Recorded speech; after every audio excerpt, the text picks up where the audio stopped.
What is up, everybody? Mr. Purtis here. Welcome to 8.2. We're doing effects of the Cold War. This is part A on Europe. I'm going to do a little part B for the next video on the proxy wars and kind of go around the world. I just want to deal with Europe first because we got some post-World War II stuff to deal with. Show a little of this competition of the Cold War. Let's rock and roll and get this going. First thing we got to decide, the war is over. Yay, good guys win. Nazis lose.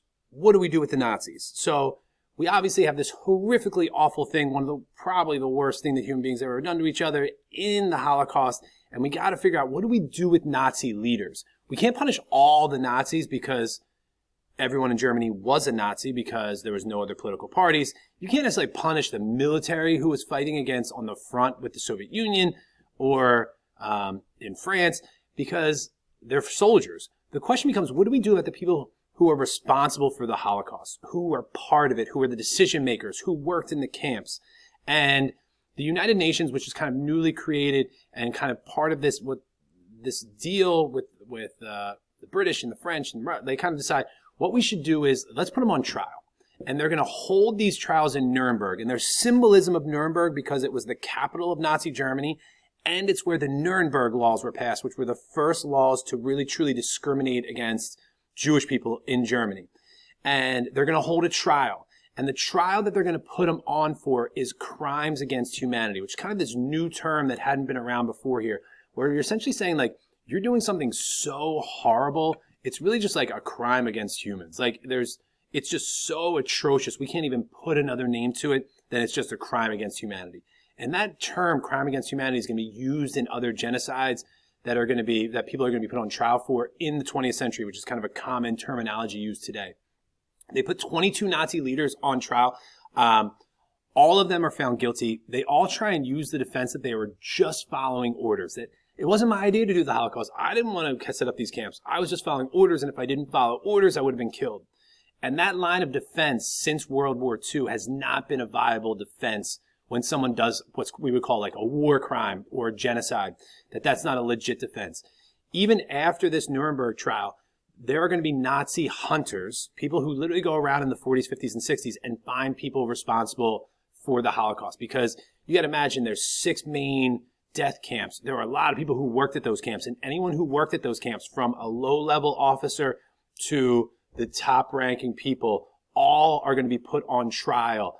Some of them escape before the war ends, and they're going to be hunted. And I think the most recent person who was found was in 2011 or 12. They were found in Detroit, Michigan, a man who was in his 90s, who was a guard at one of the concentration camps. He said he wasn't. They said he was. He was put on trial for what he did. So that still goes on today. The second question is, how do we rebuild Germany? We don't want to punish them like we did in World War I, where you force them to pay reparations and no military and all this stuff, because then we could lead to another kind of Hitler-like figure. So the question is, how do we rebuild it? How do we make sure all the winners are happy and that we're not leaving people out like Japan and Italy after World War I? So they decided to split Germany between the 4 major countries who helped liberate Germany from the Nazis. So we're going to split Germany in 4 sections. We have the French section, the U.S. section, the British section, and then the Soviet Union section. So these pieces are going to be communist. This piece is going to be democratic. And within the eastern part, there's a place called Berlin, which is the main city in Germany. We're also going to split that in 4 sections as well. What essentially really ends up happening here is we're really going to have kind of two sets here. We're going to have West Germany, which is going to be democratic and capitalist, and we're going to have East Germany here, which is going to be communist, which is this part right here. And again, we're going to split Berlin into West versus East. So originally we split between the 4 countries, and then the U.S., Britain, and France say, hey, let's just do this together. Like, we don't need to each have a piece, so let's just unite this under one country, and the Soviet Union side over here. This is going to be a big gap. This side is going to develop economically and thrive. This side, under communism, is going to have less consumer goods and is really going to focus on kind of this command economy under Stalin. But we're also going to split Berlin up as well. When we split Berlin here, what East Berlin realizes, the communist side, okay, is they realize by the 1950s, a lot of their people are leaving to go to the West, and they're really losing this population. So they decide one night, like literally, it's an overnight event. They start building a wall to keep their people in. Now, they don't tell their people, hey, we're building this wall to keep you in. What they say is, we're trying to avoid the capitalist threat to our country. So we're going to keep people out from coming into East Berlin. But no one was really leaving the West to go east. Everyone was leaving the East to go west. They're going to build this Berlin Wall, and it's going to exist from 1961. It's going to come down in November of 1989. And it's really built to, like I said, to keep the East from leaving. It's really going to become the symbol of the Cold War. Like, this wall is really symbolic of the entire Cold War, especially in the minds of the West, because you're building this wall to keep people from leaving, which is really kind of the antithesis or the opposite of any type of freedom. You're going to limit people's movements. So this is part of the wall right here. This is what side you're looking at right here is this side over here would have been West Germany and West Berlin. You can tell by the graffiti this would never have happened on the other side. And then you get this in-between area here where in some parts you have, you know, lookout towers and dogs and electrical fences and stuff that was put up by the East to make sure people didn't sneak through. This is also part of the wall here. People are going to try and dig tunnels underneath the wall. This is the gate where this is one of the gates where you could travel between the East and the West. The East would let some people go west, especially government employees and people who the government trusted. You wouldn't just let any citizen cross because you'd assume that they would probably try and sneak to the other side.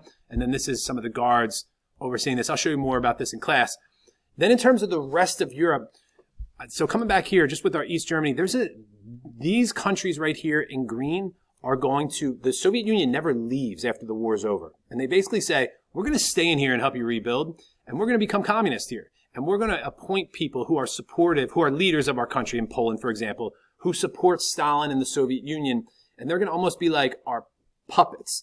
And this imaginary line that separates the democratic West Europe and the non-democratic Eastern Europe, or the communist Europe, is called the Iron Curtain. It's this imaginary line in red here. It's not a real curtain. It's not a real wall. The only wall is between East and West Berlin.